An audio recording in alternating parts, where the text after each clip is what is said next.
అందరికీ నమస్కారం. Welcome to Bharati media. Sankranti అయిపోయిన తర్వాత సంక్రాంతి ముగిసింది. సంక్రాంతి సందర్భంగా వచ్చిన సినిమాల కలెక్షన్స్ గురించి ప్రొడ్యూసర్స్ మాట్లాడుతున్నారు. అసలు అంటే ఫేక్ కలెక్షన్స్ అంటున్నారు, లేకపోతే ఏది కరెక్టు ఏది తప్పు అని తెలుసుకోలేని పరిస్థితుల్లో ప్రేక్షకులు ఉన్నారు. దీనికి సంబంధించి మనతో మాట్లాడటానికి సీనియర్ జర్నలిస్ట్ భరద్వాజ్ గారు ఉన్నారు. భరద్వాజ్ గారితో మాట్లాడతాం. నమస్కారం గురుగారు. నమస్తే సార్. ఈ కలెక్షన్స్ పోస్టర్స్ దగ్గర నుంచి ఈరోజు వంశీ మాట్లాడిన మాటలని మనం ఏ విధంగా చూడొచ్చండి? అంటే ఇవన్నీ మేము ఏదో హైప్ పెంచడానికి చెప్తాం కానీ ఇవన్నీ కరెక్ట్ కాదన్నట్టు చెప్పినట్టు అనుకోవచ్చు. అలా అనలేదు ఆయన. అంటే బ్రేక్ ఈవెన్ అయిపోయింది గుంటూరు కారం. నెగిటివ్ అంటే ఒక నెగిటివిటీ వీళ్ళందరూ ప్రచారం చేశారు సినిమా మీద. పర్టికులర్గా రివ్యూస్, బ్యాడ్ రివ్యూస్ ఇచ్చారు. ఓకే, ఈ బ్యాడ్ రివ్యూస్ ఇంపాక్ట్ ఉండదు అని నేను ముందే చెప్పాను. నిజంగానే ముందే చెప్పాడు ఆయన. ఓకే, ఏది ఆదికేశవ రోజుల్లోనే చెప్పాడు ఆయన. ఆదికేశవ ఫ్లాప్ అయినప్పుడు కొంచెం అసహనంతో ఆయన మీడియా ముందుకు వచ్చాడు. ఓకే, మీడియా ముందుకు వచ్చినప్పుడు మీ రివ్యూస్ బ్యాడ్గా ఉన్నా కానీ చిన్న సినిమాలు ఏమన్నా ఇబ్బంది పడతాయేమో కానీ రేపు రాబోయే మాస్ మసాలా సినిమా ఉంది గుంటూరు కారం. ఓకే, రివ్యూస్ ఎలా ఉన్నా కానీ ఆ సినిమా ఎరగదీసేస్తుంది అన్నాడు ఆయన. సినిమా మీద ఆయనకు అంత కాన్ఫిడెన్స్ ఉంది అన్నట్టుకోవచ్చా? అవును, కాన్ఫిడెన్స్ అంటే మాస్ సినిమా అనేది రివ్యూస్ బ్యాడ్గా ఉన్నా కానీ థియేటర్ల దగ్గర జనాలు ఉండాలి. ఇది మొదటి నుంచి ఉన్నదే, ఈ రోజున కొత్తగా కాదు. పాత రోజుల్లో రామారావు గారి సినిమాలకు కూడా నెగిటివ్ రివ్యూస్ ఉండేవి. ఓకే, కానీ థియేటర్ దగ్గర జనాలు ఉండేవాళ్ళు. ఓకే, కాబట్టి ఆ పద్ధతిలో ఆయన మాట్లాడాడు బ్యాడ్ రివ్యూస్ ఉన్నప్పటికీ అని. కానీ ఈరోజు ఆయన ప్రెస్ మీట్లో ఆయన మాట్లాడిన ధోరణి చూస్తే ఓకే, బిట్వీన్ ది లైన్స్ అంటారు. ఆయన అసహనం ఉంది అంటే ప్రెస్ మీట్లో ఆయన త్రూఅవుట్ ప్రెస్ మీట్ అసహనంతో ఉన్నాడు. ఓకే, చిరాకు పడ్డాడు, కోప్పడ్డాడు. మళ్ళీ వెంటనే తాను సంభాళించుకున్నాడు, తిరిగి వచ్చాడు, కాన్షియస్లోకి వచ్చాడు. ఓకే, ఒక రకంగా ఎక్కడో అతనికి ఒక చిన్న గాయం అయింది మనసులో అన్నట్టుగా అనిపించింది.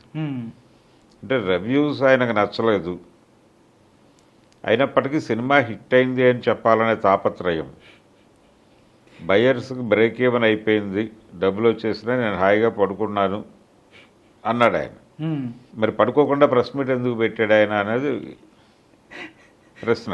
ఓకే, నాకు తెలిసిన సమాచారం మేరకైతే లాసెస్ ఉన్నాయి ఇప్పటికీ. బయర్స్కి పూర్తిగా బ్రేక్ ఈవెన్ కాలేదు. గుంటూరు కారానికి వాళ్ళు పెట్టిందవచ్చు, బ్రేక్ ఇన్ అవ్వలేదు, ఇంకా రావాల్సిన డబ్బులు ఉన్నాయి. అయితే నిన్నటి వరకు థియేటర్స్లో ఒక మేరకు జనం ఉన్నారు. టికెట్ల రేట్లు పెంచి అమ్ముతున్నారు. ఇప్పుడు విజయవాడ లాంటి చోట్ల సింగిల్ స్క్రీన్స్లో 275 రూపాయలకి బాల్కనీ టికెట్ అమ్ముతున్నారు. 90 రూపాయల టికెట్ 150 రూపాయలకి అమ్ముతున్నారు. ఓకే, ఇది నడుస్తోంది. అయితే జనరల్గా వీళ్ళు మొదటి రోజు మొదటి వారం టికెట్ల రేట్లు పెంచి అమ్మటం అనేది ఏ కాన్ఫిడెన్స్తో టికెట్ల రేట్లు పెంచి అమ్ముతున్నారు వీళ్ళు? అది నాగవంశీ కావచ్చు, ఇంకోటి కావచ్చు, ఎవరైనా కావచ్చు. ఓకే, ఫస్ట్ వీక్లో టికెట్ల రేట్లు పెంచి అమ్ముతున్నాము అంటే ఎవరు వెళ్తారు? మొదటి రోజు మొదటి వారం సినిమాకి అభిమానులు వెళ్తారు. ఫ్యాన్స్, అభిమానుల గొంతులు కోసుకు తినటం కోసమే ఈ టికెట్ల రేట్లు పెంచుతారు. ఓకే, మహేష్ బాబు అభిమాని కావచ్చు, లేకపోతే అదే సినిమాలో నటించినటువంటి ఇంకొకరి అభిమాని, హీరోయిన్ శ్రీలీల తాలూకా అభిమాని కావచ్చు. ఓకే, వారి గొంతు కోసేయటం కోసం ఈ టికెట్ల రేట్లు పెంచి అమ్ముతారు. ఓకే, సో ఆ మేరకు మేము బాగానే కోసాము, మాకు బ్రేక్ ఈవెన్ అయిపోయింది అన్నట్టుగా మాట్లాడాడు ఆయన. కానీ ప్రాపర్ కోత జరగలేదు అనే అసంతృప్తి అయితే బయర్స్లో ఉంది. ఆ ప్రెజర్ ఎక్కడో ఉంది ఆయనకి. ఈ ప్రెజరు, ఈ పెయిన్లో నుంచి అసలు ఎక్కడి నుంచి మొదలైంది ఇది అంటే 1 గంట షో నుంచి బయటకు వచ్చిన వాళ్ళు బ్యాడ్గా మాట్లాడారు. ప్రధానంగా నెగిటివ్ రివ్యూస్ అన్నీ కూడా 1 o'clock show, night 1 o'clock show నుంచే ప్రొడ్యూస్ అయినాయి అనేది బలంగా నమ్ముతున్నాడు అతను. సెకండ్ డే ఏర్పాటు చేసిన ప్రెస్ మీట్లో కూడా ఆ మాట వచ్చింది. ఈరోజు కూడా రిపీట్గా అన్నాడు ఆ మాట. దాదాపు 3 సార్లు 4 సార్లు రిపీట్ చేశాడు. అది రిపీట్ చేసి నేనెందుకు అంటే మీరేదో అసహనంతో ఉన్నట్టున్నారు అనే మాట కూడా అనేసాడు ఒక అతను. నేను లేను మీరున్నారు అన్నాడు ఆయన. కొంతమంది వాంటెడ్గా మా సినిమాని బ్యాడ్ చేస్తున్నారు అన్నాడు. ఎందుకు బ్యాడ్ చేస్తారు? మీ సినిమాలో ఒక విషయం ఉంటే బ్యాడ్ చేయాల్సిన అవసరం ఏముంది? బ్యాడ్ అయినప్పటికీ సినిమాకి జనాలకి కనెక్ట్ అవ్వాలి కదా సినిమా. ఎందుకు జనాలు వెళ్ళట్లేదు మీ సినిమాకి, ఎందుకు రావడం లేదు అనేది మీరు రివ్యూ చేసుకోవాలి. ఇప్పటివరకు ఆ సినిమాకి డబ్బులు వచ్చిన మాట వాస్తవమే, డబ్బులు వచ్చినాయి. అంటే మహేష్ బాబు మీద వచ్చినాయి. మహేష్ బాబు కొత్తగా కనిపించిన మాట వాస్తవమే. కొత్తగా కనిపించాడు, కొత్తగా చేశాడు, డ్యాన్స్ చేశాడు, చాలా కష్టపడ్డాడు. ఆ సినిమాకి సంబంధించి మహేష్ బాబు మాత్రమే కాదు, ఆ సినిమాలో నటించిన నటీనటులు కావచ్చు, పనిచేసిన టెక్నీషియన్స్ కావచ్చు, వాళ్ళెవరి లోపము లేదు. ఆ సినిమాకి సంబంధించి ఏకైక లోపం త్రివిక్రమ్ శ్రీనివాసే, గురూజీ దింపిన గుణపం తప్ప మరొకటి కాదు అది. ఓకే. సో అతనితో వీళ్ళకు ఉన్నటువంటి రిలేషన్, రెండోది అదే బ్యానర్లో కొనసాగుతున్నాడు ఆయన. అవును, ఇప్పుడు నెక్స్ట్ చాలా సినిమాలు కూడా ఇప్పుడు ఈ బాబు నెక్స్ట్ అనేది తీయాల్సినవి చాలా చేస్తున్నాడు. అదే ఆ బ్యానర్లో కంటిన్యూగా చేస్తున్నాడు. అది ఆయన సొంత బ్యానర్ లాగా నడుస్తోంది, రాధాకృష్ణ గారి బ్యానరు. ఇతను కూడా తాను అంటే సితారా ఎంటర్టైన్మెంట్స్లో చేసే సినిమాలకు కూడా కథ అక్కడే ఓకే చేయించుకోవాలి. ఇప్పుడు బ్రో చేశారు, బ్రో ఆయన స్క్రిప్టే, మొత్తం అక్కడి నుంచే వచ్చింది, ఆయన ఐడియా, ఆయన బ్రెయిన్ చైల్డ్ అది. ఆ సినిమా మీరు రీమేక్ చేయండి అని అడ్వైజ్ చేసింది తను. కావాలని ఆ సినిమాకి డైలాగ్స్ రాశాడు ఆయన. అది ఫెయిల్యూర్ కావచ్చు, ఆ డైలాగ్స్ కూడా ఫెయిల్ అయినాయి. ఈ సినిమాలో కూడా పంచ్ లైనర్స్ లేవు ప్రాపర్గా, ఏది గుంటూరు కారంలో కూడా. కాబట్టి టోటల్గా ఈ సినిమా ఫెయిల్యూర్కి బాధ్యత త్రివిక్రమ్ శ్రీనివాస్. ఒకే ఒక్కడు. అది ఫెయిల్యూర్ అనటానికి వాళ్ళకి మొహమాటంగా ఉంది, ఇబ్బందిగా ఉంది.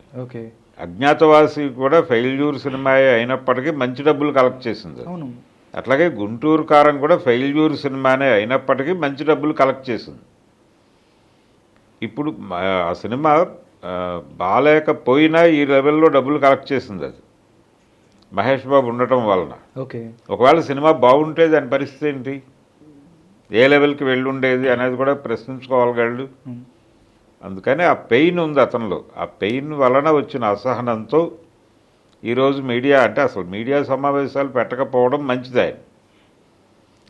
ఈ కండిషన్లో. స్క్రీన్స్ తగ్గుతున్నాయి, లేకపోతే జనాలు తగ్గుతున్నారు అన్నప్పుడు ఆటోమేటిక్గా తగ్గుతుంది కదా అన్నాడు. ఇలా రకరకాలుగా మాట్లాడాడు ఆయన.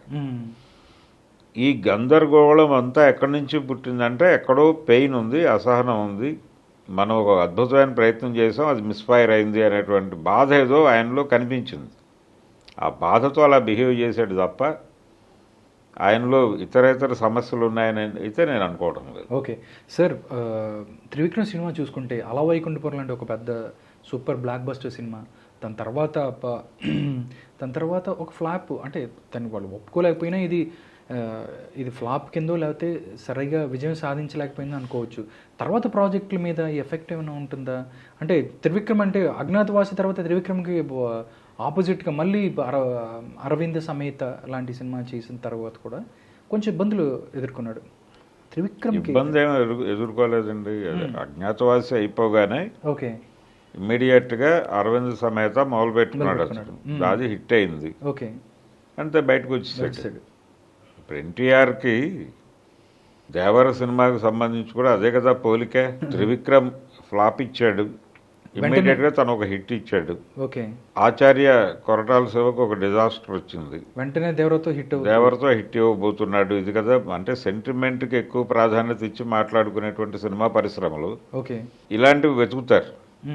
ఆ వెతుకులాటలో భాగంగా ఇలాంటివి అనేకం పుడతాయి. త్రివిక్రమ్ అజ్ఞాతవాసి తర్వాత ఈ సినిమాతో హిట్ కొట్టిన మాట వాస్తవం. ఆ తర్వాత అలవైకుంఠపురం అలా వెళ్ళింది గ్రాఫ్.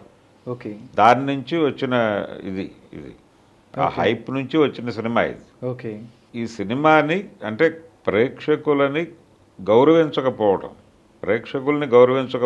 మాత్రమే కాకుండా తను క్రియేట్ చేసినటువంటి క్యారెక్టర్ల మీద కూడా గౌరవం లేకపోవడం వలన ఈ సినిమా ఈ పరిస్థితికి వచ్చింది.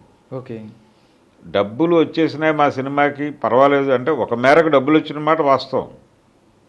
ఈ డబ్బులు ఎక్కడి నుంచి వచ్చినాయంటే ప్రాజెక్టుకు ఉన్నటువంటి క్రేజు మహేష్ బాబు స్టార్డమ్ తాలూకా డబ్బులు అవి అంతవరకే.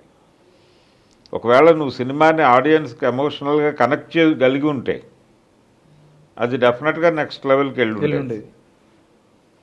అది ప్రాబ్లం. త్రివిక్రమ్ శ్రీనివాస్ ప్రాపర్గా ప్రాజెక్ట్ని హ్యాండిల్ చేయలేదు అనేది వాస్తవం. ఓకే. దాన్ని రియలైజ్ అవ్వాలి. మ్మ్. దాన్ని రియలైజ్ అయితే నెక్స్ట్ ప్రాజెక్టు జాగ్రత్తగా చేసుకుంటాడు అతను. మ్మ్. అతను బాధ్యత ఉంటుంది, ప్రొడ్యూసర్ బాధ్యత కూడా ఉంటుంది. మ్మ్. ప్రొడ్యూసర్లు ఏ మేరకు ఇన్వాల్వ్ అయ్యారు ప్రాజెక్టులో అనేది కూడా చూడాలి. ఓకే. ఇవన్నీ కలిపి ఆ సినిమాని ఆ పరిస్థితికి నెట్టేసాయి. ఓకే. ఓకే. ఇది ఫ్లాప్ అనేది ముందు అడ్మిట్ చేసేయాలి. అలా కాకుండా మా సినిమాని ఫ్లాప్ అని ప్రచారం చేస్తున్నారు కొంతమంది. అని అది చెప్పేసి ఫ్లాప్ కాదు, హిట్టే. అది హిట్ మాత్రమే, హిట్ అనే అనాలి అని 10 సార్లు మాట్లాడినా అది హిట్ సినిమా అయిపోదు కదా. అవును. అది తెలుసుకోవాలి వాళ్ళిద్దరు. ఈరోజు వరకు గురూజీ బయటకు వచ్చి మాట్లాడలేదు కదా. గురుజీ బెటర్ ఓన్లీ ప్రొడ్యూసర్సే మాట్లాడుతున్నారు. అంటే మహేష్ బాబుతో ఒక ఇంటర్వ్యూ కూడా చేయించినట్టున్నారు కొంచెం. ప్రమోషనల్ ఇంటర్వ్యూ ఒకటి చేయించారు, మ్మ్. దూకుడుగా లేదు అది కూడా. చప్పగా శ్రీలీల మహేష్ బాబులతో ఒక ఇంటర్వ్యూ చేయించి దాన్ని సర్క్యులేట్ చేశారు అంతవరకే. మ్మ్. అది ఎలా ఉందంటే ఆచారం ప్రకారం చేసినట్టుంది తప్ప ఓకే. ఒక సక్సెస్ జోష్ కనిపించలేదు దానిలో. ఓకే.